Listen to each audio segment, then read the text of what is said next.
In tonight's news edition, His Majesty the King tours the main operations room and directs military and security bodies to back government to deal with this snowstorm. Amman municipal authorities say all the capital's roads are open as the worst snowstorm in 2 decades tapers off.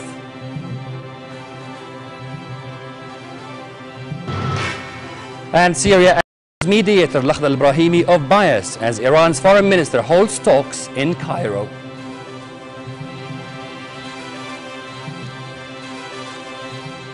Good evening and welcome to a new edition of the news. Here are the details. Egyptian President Mohammed Morsi updated His Majesty the King on Cairo's efforts to support Palestinian reconciliation and attempts to kickstart the peace process. The Egyptian leader called the king to discuss the situation in the region and Jordanian-Egyptian ties. The phone conversation was part of a coordination between the two leaders on the reconciliation between Palestinian factions and regional developments, including Syria. His Majesty the King met Bahrain's Crown Prince Salman bin Hamad Al Khalifa, who arrived on a private visit. The Crown Prince conveyed to His Majesty the greetings of the Bahraini monarch and praised ties between the two kingdoms.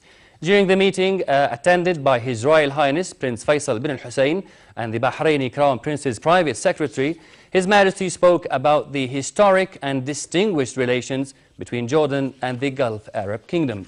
Prince Faisal earlier led officials at airport to welcome the Bahraini Crown Prince.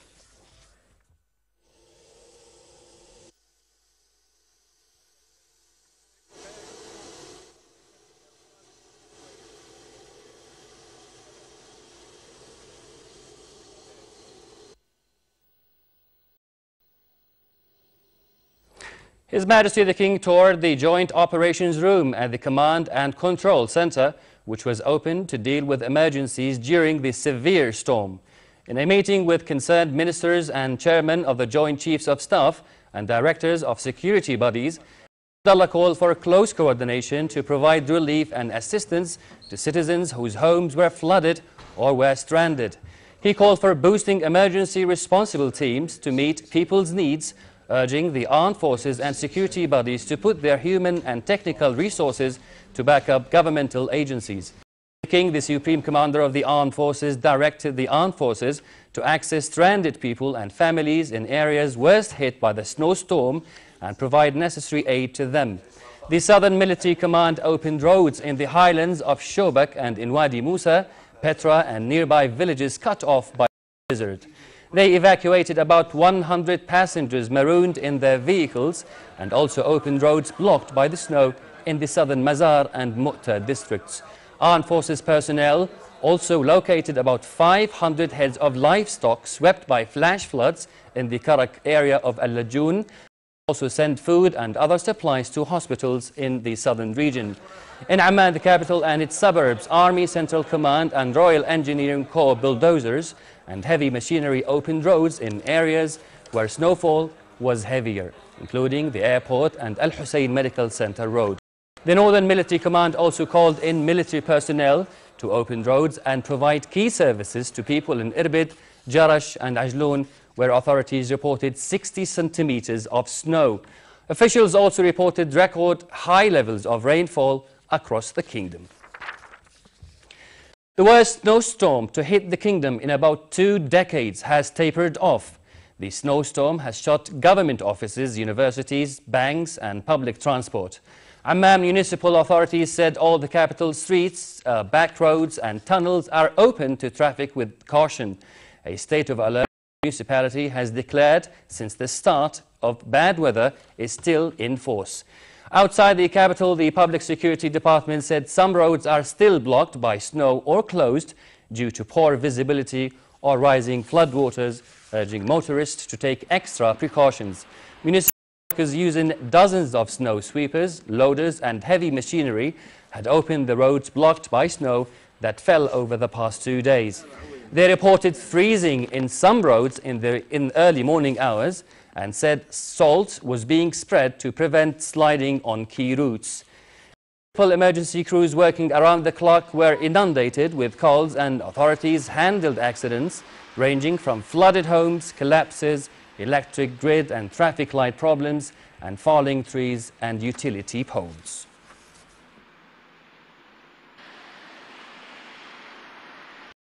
Jordanians cheerfully went out for the second day of snow, taking with them their families and children to play out and enjoy the freezing, beautiful weather, calling it snowstorm picnic. The kingdom was hit all over the week with consecutive cold fronts and depressions, flooding and streets in the capital and disrupting public life. The meteorology department said the snowstorm will come to a drizzle by tonight, but freezing is the biggest concern. All state bodies have been put on alert, and army vehicles and personnel are helping in reopening roads and rescuing its citizens. Special civil defense vehicles are transporting ill people to hospitals. Upon directives by His Majesty the King, the army had set up kingdom-wide operation rooms and urged citizens to call whenever they are in need.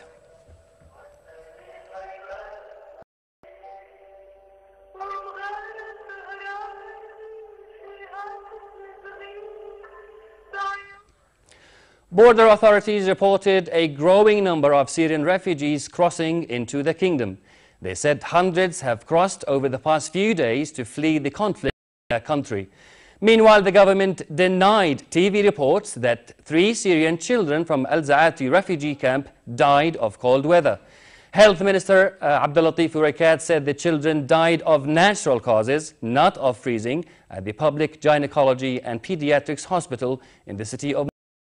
He said the deaths occurred earlier this week when a woman had an abortion at the hospital and her infant died, while the second case was a baby who died of congenital disorders 1 hour after birth. The third, he said, was a boy who died of bone cancer and heart problems before coming into the kingdom. The snowstorm has also wreaked havoc across the region. Many Palestinians in the hilly occupied West Bank were snowed in, and dozens were forced to flee flooded homes. The worst snowstorm in 20 years brought the occupied territories and Jerusalem to a standstill. Across the West Bank, rooftops and streets were covered in snow as bulldozers worked to clear the roads. In Ramallah, residents had a playful snowball fight, and others in Bethlehem planted a flag in a snowman they built in front of the Church of Nativity.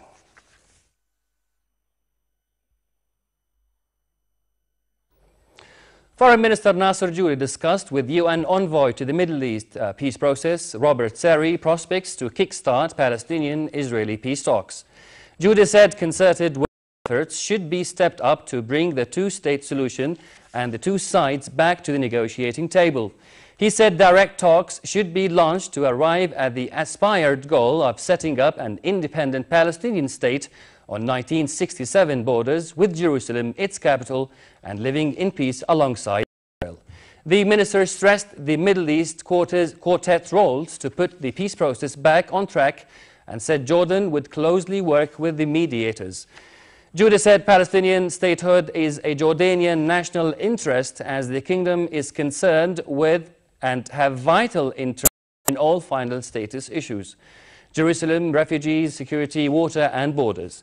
The UN envoy hailed Jordan's peace efforts and said he will coordinate closely with the kingdom. Moving to Syria, Syria criticized international peace envoy Lakhdar Brahimi, who said he did not see President Bashar al-Assad being part of a transitional government. The foreign military said Syria was surprised by Brahimi's comments, accusing him of bias. Brahimi said yesterday a peace plan agreed by world powers in Geneva last July to form an interim administration in Syria should be the base for a solution. But he added surely Assad would not be a member of that government. Brahimi described a speech by Assad this week as uncompromising and flawed, as it excluded some parties from his peace proposals. Assad's speech offered no concessions and said he would never talk to foes. He banded terrorists and Western puppets. Syria figured high during talks Iranian Foreign Minister Ali Akbar Salehi had in Cairo with Egyptian President Mohammed Morsi. Salehi held a press conference with his Egyptian counterpart Mohammed Kamel Amr that the Syrian government should meet the demands of its people. He said Syria is in a situation that requires dialogue and negotiations between the government and the opposition. But Salehi urged regional states to stop any foreign intervention in Syria and find a solution to the crisis. The Iranian minister also held talks with Arab League Secretary General Nabil al-Arabi.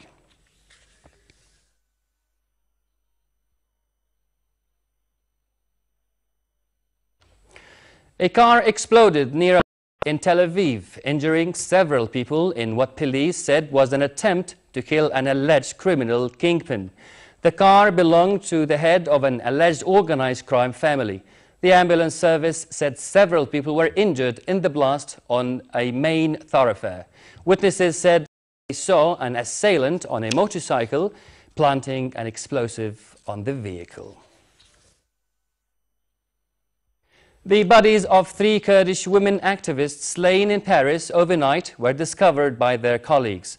Authorities said the female founder member of the Kurdish PKK rebel and 2 other female activists were shot execution style. Several hundred Kurds had been demonstrating outside the building from the early morning when the bodies were unveiled. Police said the 3 women were killed in a politically motivated attack and appear to have been shot in the head. Officials said it was not immediately clear who was behind the killings. The killings came shortly after Turkey announced it had opened talks with jailed Kurdish leader Abdullah Öcalan. Finally, to the outlook, the kingdom will remain under the effects of the polar air mass, which brought heavy rain and snowfall in most regions of the kingdom. Snowfall will taper off during the midnight, and temperatures will rise slightly tomorrow, but it will be still cold and cloudy with occasional rain and some light snowfall on highlands and moderate winds.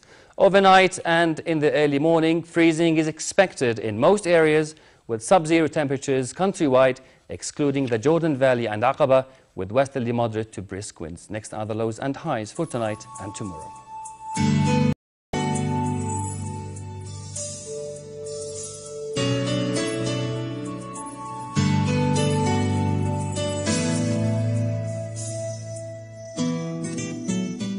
To close, here's a recap of our top stories. His Majesty tours the main operations room and directs military and security bodies to back government efforts to deal with the snowstorm. Amman municipal authorities say all the capital's roads are open as the worst snowstorm in 2 decades tapers off.